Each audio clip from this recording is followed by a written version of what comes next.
Hello and welcome back, guys, gals, and non-binary pals, to another reading of Quirk, Class Thaumiel.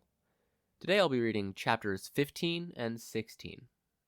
Starting right off, this is chapter 15. Everyone deals with trauma differently. Here's the summary. A few perspectives of those dealing with the aftermath of the exam in their own ways. Tenya Ida was irritated. The teachers at UA High School, Japan's most prominent and official hero school, had just proctored the most mind-boggling exam he had ever taken place in. For one, there was the river of blood. It seemed to come out of nowhere and clogged up his engines, leaving his quirk useless. Next came the creatures spawning out of the lake, which proceeded to destroy every single robot and gather up an obscene number of points. Whoever was responsible clearly had no exam etiquette, nor were they concerned for the safety of their fellow examinees. After a quick checkup with a frazzled school nurse, recovery girl, Ida went stomping off in the direction of the nearest proctor. "Sir!" Ida's discontented voice piped up among the crowd of students surrounding present Mike. "This exam was unfairly biased. The vast majority of points were taken by a single individual, meaning that this institution would fail an entire group of students based on arbitrary factors and random chance. I cannot let this injustice go unmentioned, and furthermore, ahem, as I was just explaining to all the other listeners, if you'd like to retake the exam, you can head on down to Gym Delta." Present Mike cut him off. "We have one or two students every year, usually ones with technology manipulation quirks, admittedly, that wreck all the bots in one go and leave nothing for the other students. When that happens, we just shuttle the leftovers down to another gym and call it a day," he explained chipperly. Oh, well, good then," Ida finished, cowed by the easy explanation from the hero. "You're quite the stickler for the rules, huh?" Present Mike asked, eyebrow raised. Ida stood taller, puffing up his chest in pride. "Of course! I've read the student handbook dozens of times to ensure that I uphold the laws of this institution with dignity." "You look like someone who'd memorize the student handbook," Mike thought, though he didn't dare say it out loud. Chiyo Shuzenji rushed about the blood-stained streets of Gym Gamma, medical bots in tow. "Recovery girl's here, dearie," she said as she planted a kiss on a French-looking teen's head. Soon enough, he ceased his whimpering, the cut running along his forearm closing itself up and fading. The last wave caused by that infernal giant robot Nezu liked so much had banged up several students enough to require immediate medical attention. Once one child was healed and directed to the exit, she immediately hurried over to the next patient. There was never time to rest as a school nurse, after all. There wasn't, anyways. Not before she met him. Despite it being covered in blood and gore, and surrounded by piles of scrap metal, Chiyo could clearly see the sleek curves and aesthetically pleasing antique finish that lay beneath the grime. That day, in the middle of a battlefield, Chiyo Shuzenji met the chair of her dreams, and the school nurse's office would never be the same. Ochaku Uraraka left UA. She had heard Present Mike's explanation, of course, but she just wasn't physically or mentally prepared to take another exam so soon. That severed leg, and the warmth that exuded in her hands wasn't something she could forget so easily. She only hoped that the few robots she had managed to destroy while floating past the flooded streets on a scrap of metal would be enough to score her a seat in her dream school. Bakugo Katsuki was shivering. He never realized just how sticky blood felt, or how much it resembled the feeling of his sweet, nitroglycerin sweat against his skin. That wasn't true. Katsuki remembered the feeling of blood on his hands as the copper-scented liquid slicked the floor in a dark planetarium. He had seen Izuku's dramatic entrance just before the exam, and he knew just as well that everything that happened during that whole gosh darn fiasco they called an exam, it was all his fault. Katsuki marched with the stream of students in the direction of the replacement exam and tried once more to incinerate the sticky feeling from his hands, sending sparks flying as he did. But the blood wasn't sweat, so it simply stuck to his palms, staining them with the remnants of memories he wished to forget. The SCPs mentioned in this chapter were SCP-354, the Blood Pond, and SCP-1300, Liquid Surgeon. I'll be moving right on into the next chapter, so Here's chapter 16. Here's the mail, it never fails, it makes me want to disassociate. Here's the summary. Izuku waits 3 days too many for his exam results, getting more worried as time goes on. This chapter has a slight trigger warning for some negative self-talk. Izuku paced the floor of his living room. The acceptance, or rejection, letter from UA was supposed to have arrived hours ago at noon. It's gonna be fine, Zuku, Inko Midoriya assured her son. The mail might just be late. There's no way any school would reject someone as smart and kind as you. Yeah, I hope so, he answered, but his pacing didn't slow in the slightest. The next day, the boy once again rushed to the apartment's mailbox and fumbled the key into the lock. The latch unstuck and Izuku slammed the door open with a clang. Bill, spam, chain letter, bill, health insurance, he said as he rifled through the stack of mail. He reached the end of the stack and stopped. No UA letter. Slowly, the boy walked back into his apartment, weighed down by his increasingly heavy thoughts. What if I didn't get in? I heard they send a rejection letter, but what if I'm such a lost cause they didn't bother? Is this because of Miss Ikeda? I thought Principal Nezu said that it was fine. I bet they all hate me too. Izuku dropped down onto the couch and covered his head with an arm. A long, dark, spindly hand reached from behind the corner of the room to pat the boy's head. Thanks, Uncle, Izuku said.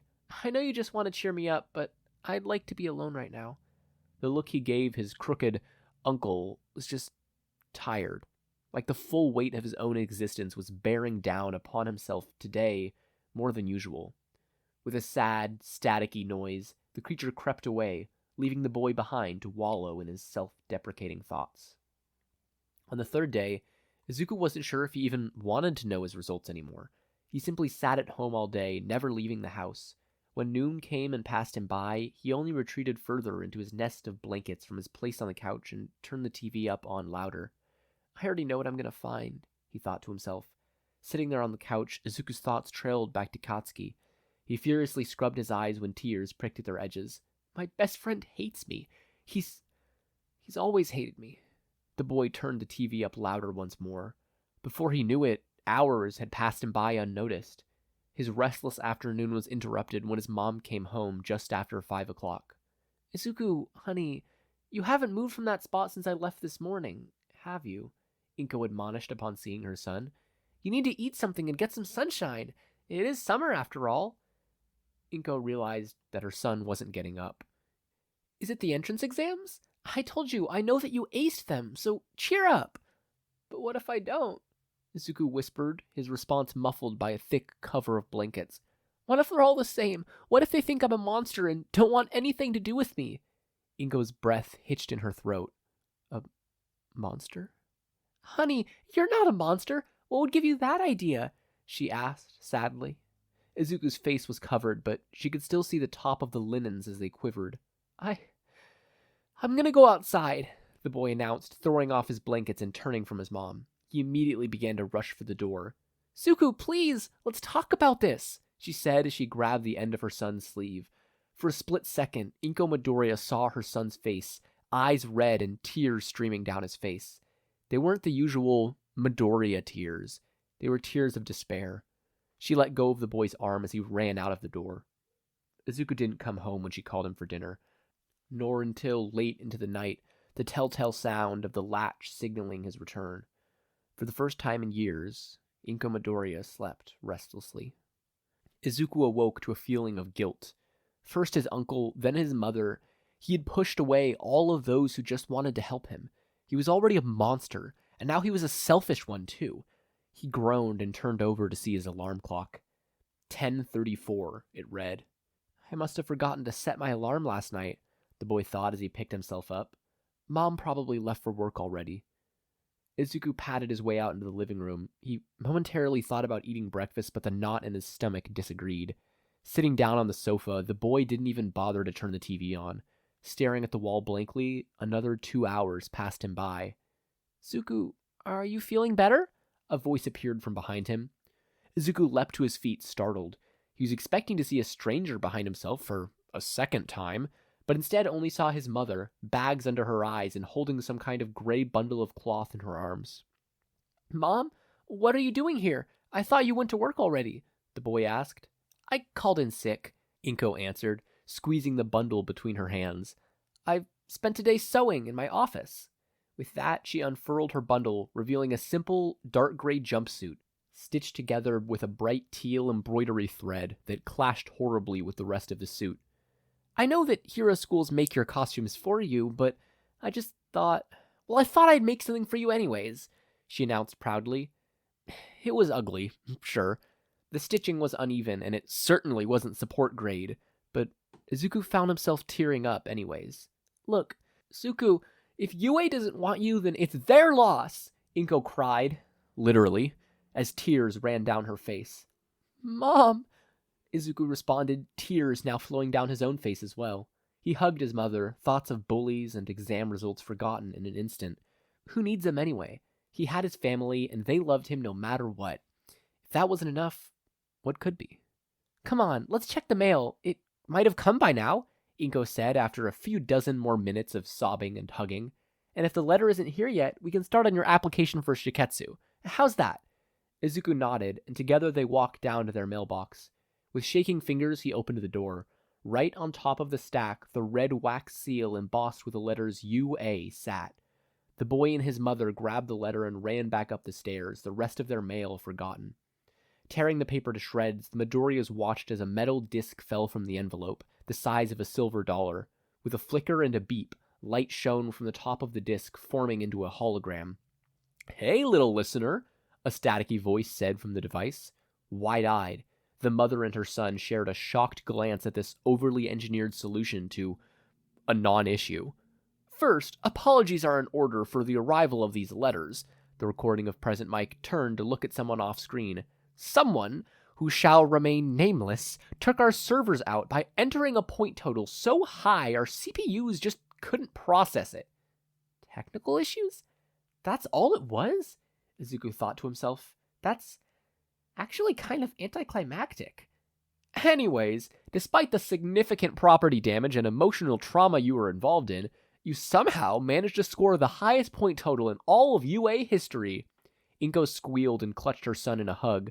You did it, Zuko! You really did it! Welcome to your Hero Academia, Izuku Midoriya.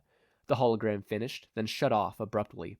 Once again, Izuku was sobbing, but this time they weren't tears of despair. Instead, the boy was smiling, eagerly anticipating the next 3 years of his life. The SCP in this chapter was SCP-783, The Crooked Man.